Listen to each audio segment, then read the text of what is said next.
that Omar. So, and it looks like we're gonna let a Muslim save the country. How's that for irony? Because everybody else is too afraid to speak up the truth about Israel. Well, some of us YouTubers have been speaking, but too many people are, as she says, hypnotized. Hypnotized. Beat over the head with, if you say one little thing, we're going to use the anti-Semitic card. And once again, we just need to say the card's no good anymore. It's expired. And compensation needs to be cut off. I still haven't posted that, but like I mentioned, the 38 billion, and people keep saying 3.8 billion. I mean, I don't know what's wrong. These people keep saying stupid shit like that. It's 38 billion alone just for their defense.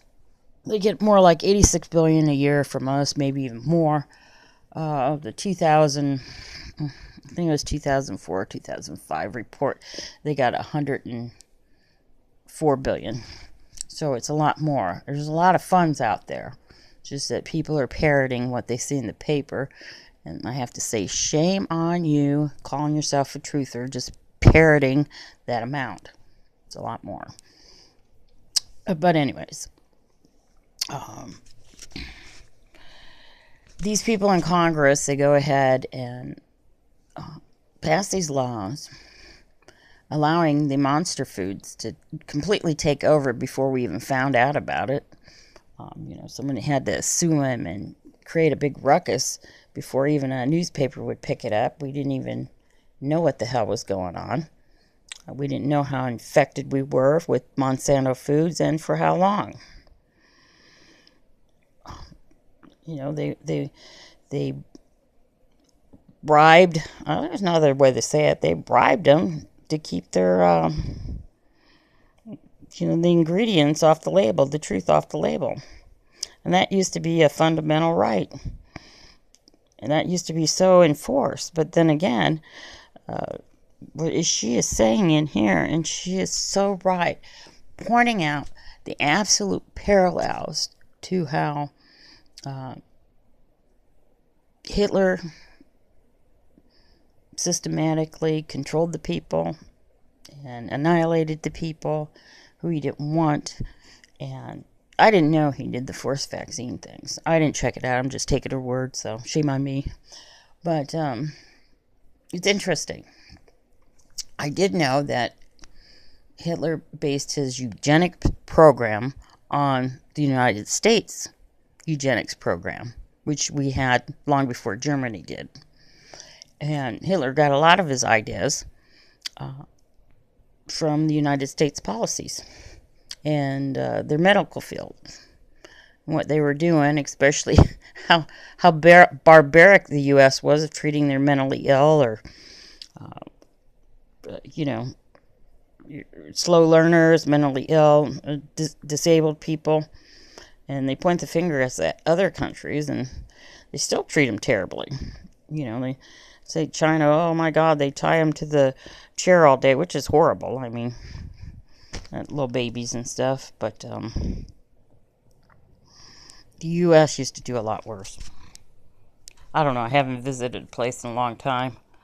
I did once back in, I think it was 77 and 79 or something like that, when I was working for my degree in psychology. And I mean, there's never enough staff, let's put it that way. I mean, the staff that is there tries their hardest, but there's never enough staff for the pooping and the peeing and people jerking off and stuff like that for the people who are disturbed in the brain to clean up right away. And it comes down to money and family not wanting to bother. 100. The mechanism gives an incentive to companies to produce products of reasonable quality. What? Incentive to vaccine companies to ensure quality controls when they are given a blanket immunity from any damages they cause, no matter how faulty their work. Today, when people can claim compensation, vaccine companies are still producing dangerous products. What will the vaccine companies do when people can't claim compensation? What right did the government have to waive the compensation of the American people? The preamble, Constitution and Bill of Rights prohibits the government from forcing the people of America to take a shoddily made vaccine under gunpoint, signing away their right to compensation collectively in advance. If it is the intention of the government is to produce vaccines to the highest standards, then the government should embrace the compensation mechanisms, because damages is a mechanism to enforce high standards on companies and so act as a counterweight to the pure profit motive. If the government has blocked damages, just how confident can they be of the safety and the quality of the vaccines? The people of America are expected to bear all the risks or buy up all the debt, but have been told in advance that they will never be able to recover their losses, and whatever they do, their losses will be huge. If they take the vaccine from companies that have admitted to the deliberate contamination of their drugs, who have a record of causing death and injury and nearly triggering pandemics, they could lose their health, liberty, and life, and property will be confiscated from them. If they do not take the vaccine, they will lose their liberty and possibly life, and their property will be useless to them. To confiscate property for refusing to take an unproven vaccine at gunpoint is actually theft and robbery. If I refuse a vaccine that will harm me and as a result my assets are taken by force by another, I am being held to gunpoint and robbed. The U.S. government cannot legally and constitutionally expect the citizens of the U.S. to bear the entire risk and loss of the mass vaccination program themselves while failing to hold the FDA to account for lapse after lapse. These lapses go beyond negligence. They show a pattern of activity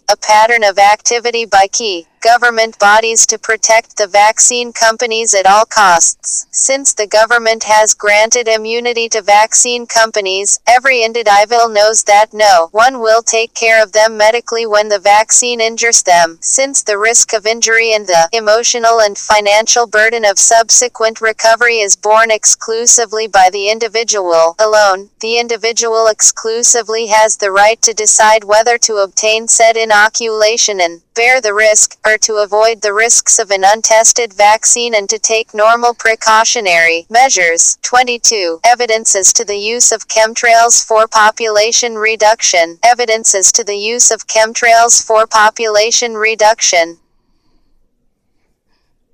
Come on, people. Come on, it's time. We cannot allow them to do this any longer. Forget about our past mistakes. Let's just admit that everybody's to blame, and let's just move forward and get this taken care of.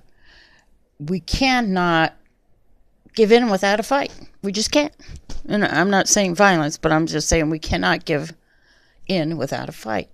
We cannot just line up and let them kill us and then take our belongings and our property and just give it to whomever they want to. Don't you care about yourself? Don't you care about your kids? Grandkids? Your pets? There's got to be something worth fighting for in your life, if not yourself. 101. The chemtrail conspiracy theory holds that some contrails are actually chemicals or biological agents deliberately sprayed at high altitudes for a purpose undisclosed to the general public, according to Wikipedia. However, contrails are visible in the skies throughout the USA and Europe, and the Germany has admitted carrying out chemtrail operations. German RTL television reported on the German Air Force's involvement in chemtrails. http://www.youtube.com/watch v=bvjkg1 Javi. Chemtrails have been related to the U.S. Patent number 5,003,186, titled Stratospheric Welsbach, seeding for reduction of global warming, and there is evidence they contain chemicals and biological agents that cause injury and harm to people and are part of the biological war being waged against the world's population by the elite. Investigative reporter Jeff Farrell writes about the chemtrails. http://www.godlikeproductions.com/forum1/message4707522/pg1 A scientist now confirms that the United States military funded research which led to a patent suspected of making so-called chemtrails in our skies. In this follow-up report, investigative reporter Jeff Farrell also discovered a U.S. Air Force manual called Owning the Weather in 2025, which describes the very same approach. Farrell's original report aired on KSLA News 12, the CBS TV affiliate in Shreveport, Louisiana, where he works as a reporter and anchor. The story attracted attention from hundreds of people across the country and Canada. They watched it on YouTube, Google Video and a host of other websites that posted the story. In turn, those viewers began emailing and calling the station, while Farrell immediately began investigating for a follow-up report. The station's interest in the subject waned. So, here's what he found out in his independent research. I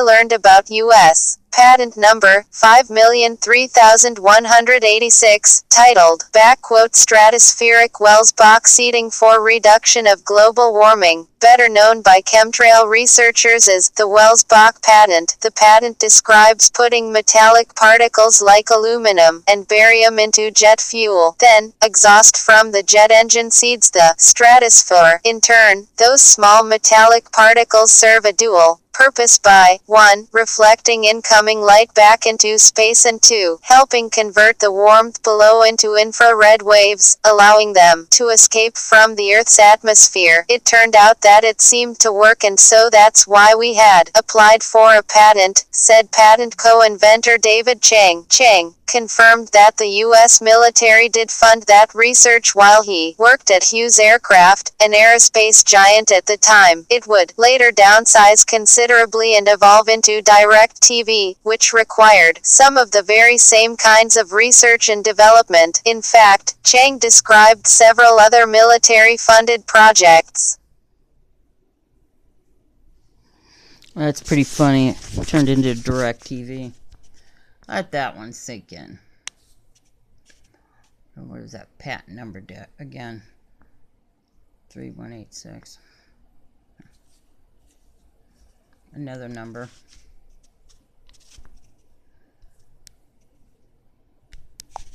102, where jet engine exhaust dispersed metallic particles into the atmosphere. For instance, we were using it to develop targets for laser range finders, continued Chang. I then learned about that U.S. Air Force document titled Owning the Weather in 2025. It details weather modification for warfighting and describes putting carbon dust into jet fuel for dispersal as the quote, most convenient, safe and cost-effective method, just as the Welsbach patent explained. That method is described on page 15 of the Air Force report, originally written in 1996 as a study paper. In September of 2002, then Secretary of State Colin Powell even told a United Nations World Summit in South Africa, quote, "We're committed to $1 billion program to develop and deploy advanced technologies to mitigate greenhouse gas emissions." Powell never fully elaborated, and few may remember that the U.S. military used covert weather modification in the past. During the Vietnam War, a top-secret mission called Operation Popeye seeded clouds over the Ho Chi Minh Trail to create floods and wash out the enemy's supply routes. Reporter Jack Anderson is credited with breaking that story back in 1971, a Discovery Channel program, which first aired in February 2007.